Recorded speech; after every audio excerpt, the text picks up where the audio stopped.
Hello दोस्तों, press club news channel के माध्यम से आज की जो सबसे बड़ी खबर है वो आपको चौंका देने वाली खबर है, आपको हिला देने वाली खबर है कि जिस संसद में, पार्लियामेंट में माननीय Narendra Modi ji new world order की बात कर रहे थे, आज मैं उसी पर चर्चा करने जा रहा हूं।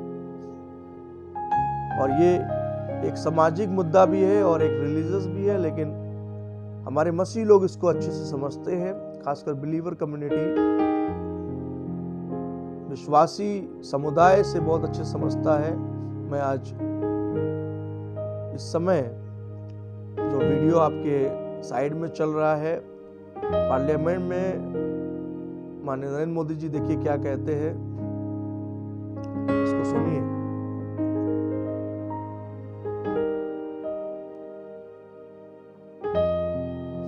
तो जैसा आपने इस वीडियो में सुना कि भाई पूरे दुनिया में न्यू वर्ल्ड ऑर्डर यानी नया संसार का कानून आने वाला है। न्यू वर्ल्ड ऑर्डर, बिल्कुल सही सुना आपने। इस न्यू वर्ल्ड ऑर्डर में क्या होगा बहुत से लोगों को पता है और बहुत से लोगों को ये चीजें नहीं पता है।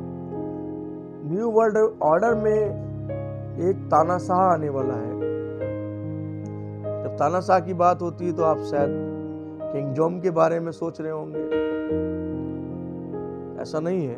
एक वर्ल्ड का तानाशाह आने वाला है जो वर्ल्ड की इकोनॉमी को बदल देगा, वर्ल्ड की करेंसी को बदल देगा, सरकारों के दिमागों को बदल देगा और पूरी दुनिया में एक ऐसा राज्य आने वाला है जिसे हम one world religion, one world currency, one world जो कह लीजिए ऑर्डर। तो सभी उस समय करेंसियां, मुद्राएं, पैसे एक हो जाएंगे, एक ही पैसा रहेगा, एक ही आदेश रहेगा पूरे वर्ल्ड के लिए। और न्यू वर्ल्ड ऑर्डर को लेकर यूएन में मीटिंग हो चुकी है। यूएन में मीटिंग से जो है गठित हुई है और ये समय ऐसा होगा कि सरकार अपने अंडर में सब कुछ कर लेगी। जैसे कि सभी अनाज के भंडार, सभी तेल के जो स्रोत हैं, पूरी इकोनॉमी, बैंकिंग, मेडिकल, सब सरकार पूरी तरह से अपने अंडर में कर लेगी। यहां तक कि आपकी जो संपत्ति अभी आपकी निजी है, सरकार ये निजीकरण भी खत्म कर देगी उस समय। तो ये न्यू वर्ल्ड ऑर्डर में होगा क्या, जो हम पढ़ते हैं कि बाइबल के अंदर भी इसका जिक्र है कि 7 राज्यों को गिराकर जो 8वां राज्य उदय होगा और 10 राजा मिलकर, राजा मतलब 10 राज्य के प्रेसिडेंट या यूं कह लीजिए प्रधानमंत्री, 10 राज्यों के यानी 10 देशों के। हिंदी बाइबल में राज्य लिखा है, लेकिन इंग्लिश बाइबल में जो है उसका उल्लेख कुछ अलग तरह से है, किंग जेम्स वर्जन में। तो मैं बात करता हूं कि 10 राज्यों के जो राजा होंगे वो इस तानाशाह को अपना पावर देंगे। और 10 राज्य कौन है, एक बहुत बड़े प्रीचर ने लिखा है, उनकी बुक्स को मैं काफी समय से रीड कर रहा था और बहुत जबरदस्त प्रचारक रहे वो। उन्होंने लिखा यूरोपीय संघ। यूरोपियन संघ जो है वो, उसमें रोम्स भी इन्वॉल्व है, उसमें अदर कंट्रियां, फ्रांस भी इन्वॉल्व है और कई ऐसी कंट्रियां हैं जो इन्वॉल्व हैं, जो यूरोपियंस हैं, ना कि एशियन। अपन एशियन देश में आते हैं, इंडिया, पाकिस्तान, नेपाल, अपन इधर एशियन लोग हैं। तो मैं एशियन की बात नहीं कर रहा हूं, मैं यूरोपियन संघ 10 राज्यों की बात कर रहा हूं। इन्हीं राज्यों के राजा उस तानाशाह को अपना पावर देंगे और वो बड़ी चालाकी से इस देश पर राज्य करेगा। इस देश पे नहीं बल्कि यूं कह लीजिए पूरी दुनिया में राज्य करेगा और सभी के ऑनलाइन ट्रांजैक्शन होंगे, ऑफलाइन सब कुछ खत्म होगा। जैसा कि अभी वर्तमान समय में हम देख रहे हैं कि क्रेडिट कार्ड चल रहा है देश में, उस समय क्रेडिट कार्ड को खत्म करके वो एक अपने नाम का, यानी कि वो तानाशाह अपने नाम का 18 नामों का एक अंक, एक अंक जो है वो मुहैया कराएगा, वो 666 भी हो सकता है, यानी एंटाक्राइस्ट की छाप। और ये तानाशाह जो आज लोग मसीह का विरोध कर रहे हैं, आप सोच रहे हैं कि विरोध हो रहा है, क्यों हो रहा है? ये सब बाइबल में लिखा हुआ है। और यीशु ने कहा, आकाश और पृथ्वी टल जाएगी परंतु मेरे वचन से एक भी बिंदु बिना पूरा हुए नहीं टलेगा। मैंने 8 बार बाइबल पढ़ी है, 8 बार मैंने ये पाया है कि परमेश्वर अपने वचन पर बहुत भरोसा करता है। परमेश्वर ने अपने वचन से दुनिया बनाई है। उसने कहा उजियाला हो, बाइबल में लिखा हो, अंधकार था पूरी दुनिया में और उजियाला हो गया। परमेश्वर ने कहा पेड़ और पौधे उगाए, पेड़ और पौधे उगाए। परमेश्वर ने पंछी, मछलियां, फूल, पृथ्वी के हर एक उपज को अपने शब्द से, अपने मुंह की ताकत से उगाया। लेकिन एक सृष्टि उसने अपने हाथों से करी, वो है इंसान। वो हम और आप हैं जिसको उसने अपने हाथों से बनाया है।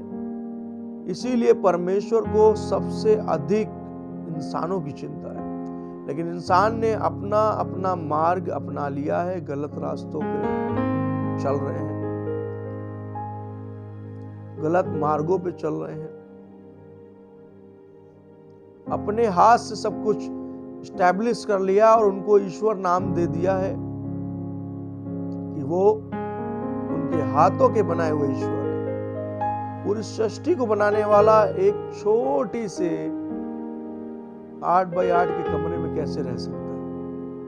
सोचने वाली बात है, दिमाग पे जोर देने वाली बात है कि हम उसकी प्रतिमा बनाकर हम जो है बहुत ही अधिक खुश हो रहे हैं, जो कि वेद इस प्रतिमा वस्तु के खिलाफ है। वेद भी इस बात को कहता है और बाइबल भी कहती है, तास्ति प्रतिमास्ति अस्तो।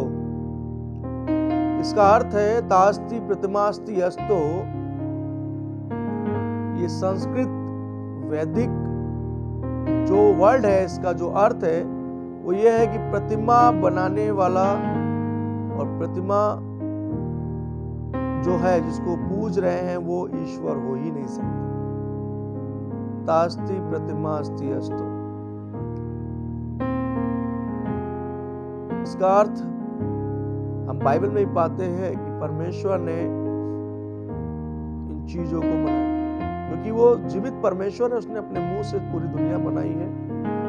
आज जब न्यू वर्ल्ड ऑर्डर आने वाला है, इसी दुनिया में एंटाक्राइस्ट राज्य करेगा। बाइबल कहती है, दानियल की किताब और प्रकाशित वाक्य जब आप पढ़ते हैं तो वहां लिखा है कि एक व्यक्ति उठेगा और पवित्र जनों को पीस डालेगा।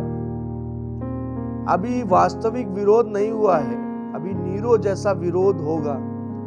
अभी ऐसा विरोध होगा कि जिस समय नीरो का राज्य था, शासन काल था, नीरो के शासन काल में मसीहों ने बड़ा दुख उठाया।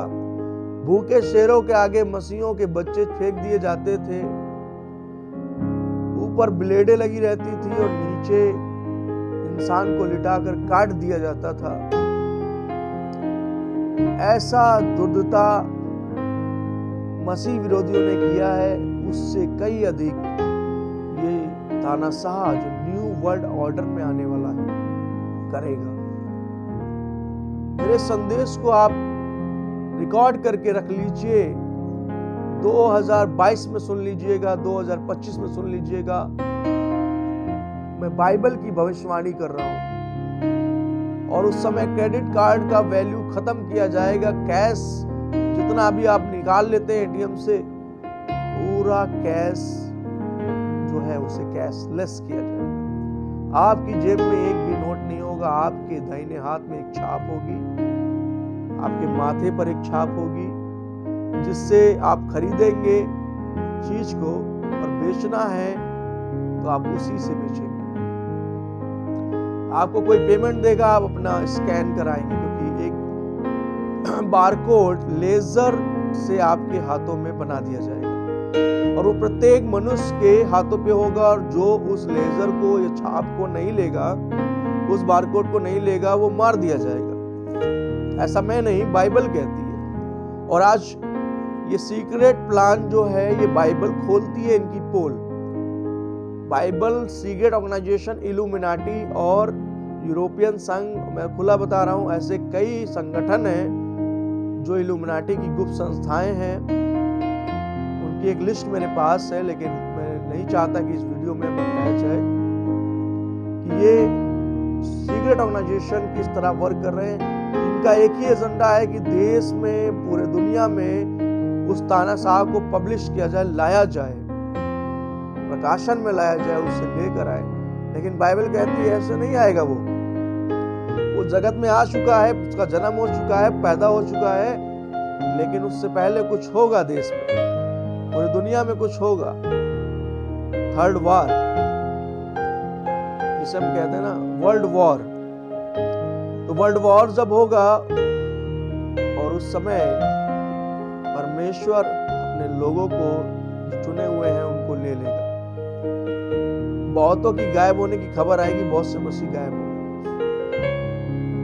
यानी रैप्चर होगा, कॉट अप जिसे हम बोलते हैं। परमेश्वर जिस तरह एलिया को उठा लिया, हनोक नबी को उठा लिया जीवित इसी देह में, परमेश्वर अपने लोगों को भी उठा लेगा। तब संसार आश्चर्य करेगा कि क्या ऐसा भी होता है। तब देर हो चुकी होगी उनके लिए, क्योंकि उन्होंने मसीह को न जाना है, न जानेंगे अगर वो मन नहीं फिराए। उस समय महाकलेश का आरंभ होगा, बाइबल कहती है, और वो तानाशाह सभी को अपने रूल में चलाएगा। जो नहीं चलेगा उसको मार दिया जाएगा। और लिखा है बहुत से लोग उसका विरोध भी करेंगे, और जितने विरोध करेंगे उनको उठवा के वो मरवा देगा। तो एक बात जान लीजिए, जितने मसीह लोग हैं उनका जन्म इसीलिए हुआ है कि वो यीशु की बातों को फॉलो करें। प्रभु ने कहा मेरी भविष्यवाणी में से, मेरी किताब में से, मेरे शब्दों में से एक भी बिंदु की बात करता है यीशु मसीह। आज ये बिंदु हटाना चाहते हैं बाइबल का। आज ये गुप्त संस्थाओं का एजेंडा है कि कितना ही पैसा लग जाए, क्योंकि ये कुबेर के ऊपर हाथ जमा के बैठे हैं। जितने भी बैंकर्स हैं, जितने भी बड़े बिजनेसमैन हैं, आज इन्हीं ऑर्गेनाइजेशन को सपोर्ट करते हैं। और इसकी एक जो शाखा है जिसे सैटेनिक ऑर्गेनाइजेशन बोलते हैं, वो भी इससे जुड़ी हुई है। वो भी चाहती है कि पूरे वर्ल्ड में सैटेनिज्म आ जाए, और वो दिन दूर नहीं है, क्योंकि इंसान लगातार क्रूर होता जा रहा है। मानवता खत्म होती जा रही है, इंसानियत खत्म होती जा रही है। आप किसी से उम्मीद मत रखिए कि वो आपका भला करेगा। लगातार जो है पूरे देश में जो है दया नाम की जो चीज है खत्म होती जा रही है। हर जगह करप्शन, हर जगह जो है बिना रिश्वत की कोई काम नहीं, चारों तरफ जो है रिश्वतखोरी फैली हुई है। मैं आपको बता दूं, करप्शन जो आज आप देख रहे हो, इससे कई गुना ज्यादा होगा उस समय। और पहली चीज, मसीहों पर इतना जुल्म किया जाएगा, कुछ मसीह जो रह जाएंगे, जो मन नहीं फिराए अभी, उनके पास एक मौका है। अगर वो संदेश को सुन रहे हैं, मन फिरा लें, तौबा कर लें। इसमें मेरा कुछ फायदा नहीं है। आप मन फिराएंगे, आप पापों को छोड़ेंगे, आप अपने जीवन को प्रभु के साथ प्रार्थना में व्यतीत करेंगे। सुबह उठकर दारू पीने की बजाय आप सुबह उठकर प्रार्थना करेंगे। इससे मेरा कोई फायदा नहीं है। इससे परमेश्वर का फायदा है कि आप जो, खुला कह दूं कि आप जो नरक में जाने वाले थे, उस आग में जो परमेश्वर ने स्वर्गदूतों के लिए रखी है, जिन्होंने स्वर्ग में गुनाह किया, जिन्होंने घमंड किया, और परमेश्वर ने उनको उस अथाह कुंड में यानी नरक में डाल दिया। अभी कुछ समय के लिए शैतान छोड़ा गया है, बाइबल कहती है, और वो अपना एजेंडा पूरा करेगा, क्योंकि उसको भी समय दिया गया है कि वो जो करना चाहता है कर सकता है थोड़े समय के लिए, और वो उन लोगों के साथ करे जो लोग यीशु को नहीं जानते, यीशु को मानते नहीं और मानना भी नहीं चाहते। ये मैं नहीं कह रहा हूं, पवित्र बाइबल कह रही है। जो लोग ऐसा बोलते हैं, पादरी ये प्रचार कर रहे हैं, पादरी वो बोल रहे हैं, पादरी ये सब, अपनी ओर से नहीं बोलते हम। हमारे अंदर बोलने वाला परमेश्वर का आत्मा है, और वो किताब जो आसमानी है, जो परमेश्वर ने अपने 40 सेवकों के द्वारा लिखी है, आप मेरा विरोध नहीं करोगे, आप परमेश्वर का विरोध करोगे। मैं तो दिलेरी के साथ प्रभु का कार्य कर रहा हूं, करता रहूंगा, क्योंकि मुझे मेरा अंत पता है। मुझे मेरा अंत पता है। मुझे पता है कि मैं उसी दिन मर गया जिस दिन मैंने यीशु मसीह को ग्रहण किया, जिस दिन मैंने यीशु को एक्सेप्ट किया। अब मैं जीवित ना रहा, जैसे संत पौलुस कहते हैं। रोम का सबसे बड़ा तानाशाह था एक समय, जो मसीहों को मारा करता था।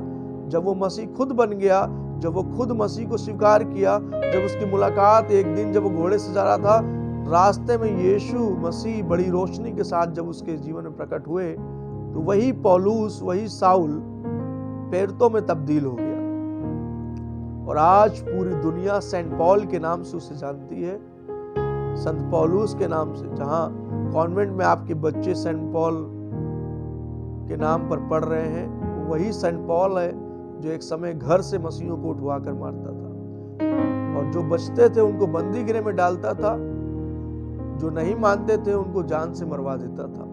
यही पौलुस आज मसीह का सागीद है। और जब ये मसीह बन गया तो उसने एक बात कही कि अब मैं जीवित ना रहा, परंतु मसीह मुझ में जीवित है। अब मैं जो जीवित हूं, परमेश्वर के अनुग्रह से जीवित हूं। मेरी सेवकाई अगर परमेश्वर ने 30 साल ठहराई है, तो 30 साल तक वो मेरी रक्षा करेगा। 30 साल तक मेरी सेवकाई पर मोहर मारेगा, और मेरी सेवकाई को कोई रोक ना सकेगा, क्योंकि ये काम परमेश्वर का काम है, और परमेश्वर के काम को कोई रोक नहीं सकता। नीरो ने सोचा कि पूरे देश के मसीहों को मरवा दिया जाए। हिटलर ने सोचा कि यहूदी और मसीहत को खत्म कर दी जाए। लेकिन आज क्या है? उससे दुगनी मसीहत है। जितना सताए गए मसीह उतने बढ़े, क्योंकि जागृति आई, उनके अंदर उत्साह आया, क्योंकि सताओ को हम लोग अच्छा मानते हैं, बुरा नहीं मानते। आप तोड़ रहे हैं चर्चेस को, हमें कोई फर्क नहीं पड़ने वाला है। आप सता रहे हैं, इससे गैर लोग भी ये बात कह रहे हैं कि क्या इनकी संस्कृति यही सिखाती है? अदर माइनॉरिटी भी यही बात कर रही है आज जगह जगह। मैं कई ऐसे बुद्धिस्ट धर्मगुरुओं से मिला हूं, उन्होंने भी विरोध किया। हरिजन समाज के लोगों से मिला हूं, दलित समाज के लोगों से मिला हूं, जिन्होंने जैनिज्म को एक्सेप्ट किया, वो भी यही कर रहे हैं। मुस्लिम समुदाय के लोग भी यही बात कर रहे हैं। मैंने कोई आंसर उन्हें नहीं दिया, क्योंकि मैं जानता हूं कि मसीहत इन सब से भिन्न है। मसीहत में यीशु ने हमें हिंसा नहीं सिखाई है, यीशु ने हमें अहिंसा सिखाई है। उसने कहा है कि एक गाल पर कोई थप्पड़ मारे, दूसरा फेर दो। इसी बात को हमारे बापू महात्मा गांधी भी फॉलो करते रहे हैं। उन्होंने खूब बाइबल पढ़ी, गुजरात के उनकी लाइब्रेरी में उनकी हिस्ट्री आप पढ़िए, आपको पता चल जाएगा। उन्हें कोई गाइड देने वाला नहीं था, समझाने वाला नहीं था। महात्मा गांधी मसीहत से दूर नहीं थे, बाबा भीमराव अंबेडकर साहब भी दूर नहीं थे, लेकिन इन्हें कोई समझाने वाला, गाइडेंस करने वाला, प्रकाशन देने वाला नहीं था। आज जिनके मन दुष्टता में लगे हैं, वचन कहता है उनके लिए खासकर, क्योंकि न्यू वर्ल्ड ऑर्डर आने वाला है, एंटाक्राइस्ट का राज्य आने वाला है, मैं कह रहा हूं। और वो राज्य बहुत क्रूर होगा, बहुत क्रूर, क्योंकि उसे बाइबल में क्रूर राजा कहा गया है। वीडियो बहुत लंबा हो जाएगा अगर मैं इस पे बात करूंगा, इसलिए शॉर्ट में समझाना चाहूंगा। वो राजा इतना क्रूर होगा कि वो हर सिस्टम में अपना हाथ जमाए होगा, और उसको जो कुव्वत है वो शैतानिक शक्तियों द्वारा मिलेगी, और वो शैतान की आत्मा के द्वारा क्रूरता करेगा। अब आप समझ सकते हैं, जब शैतानी राज्य नहीं है तो लोग इतना परेशान हैं, जब शैतानिक राज्य आएगा तो लोग भूखे मरेंगे। लोगों को खाना तब मिलेगा जब वो उसके बनाए हुए लॉ पर चलेंगे। और उसका लॉ क्या होगा सबको पता है। अपनी संपत्ति को उनके नाम लिखना होगा, चाहे आपकी निजी मकान हो, निजी कार हो। आपकी कार भी आपकी नहीं रहेगी उस समय। क्योंकि बहुत क्रूर शासन, न्यू वर्ल्ड ऑर्डर जिसका समर्थन बहुत से देश कर रहे हैं और वो ला रहे हैं, और न्यू वर्ल्ड ऑर्डर का ही एजेंडा है कि बाइबल्स को देश में से हटाया जाए, सभी देशों में से। बाइबल उनको बहुत बड़ी प्रॉब्लम दिख रही है